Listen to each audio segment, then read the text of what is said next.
Hello everyone. In this video, I'll show you how to fix virtualization-related game crashes on your Windows PC. First, disable Windows virtualization features that can sometimes conflict with certain games and anti-cheat systems. Press the Windows key, type Turn Windows features on or off, and open the result.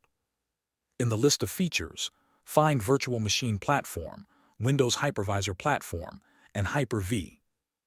Remove the checkmarks from all three options, then click OK. Windows will apply the changes and may ask you to restart your computer. Go ahead and restart before continuing.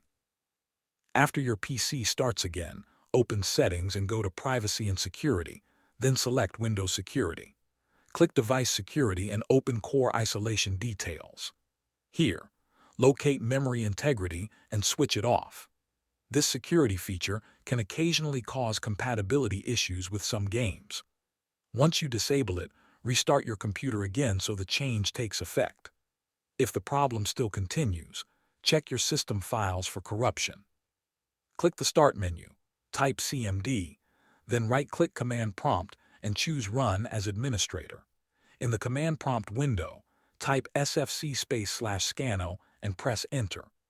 Windows will scan and repair any damaged system files it finds. This process may take several minutes, so wait until it reaches 100%. When the scan is complete, restart your PC one more time and launch the game again. Thanks for watching.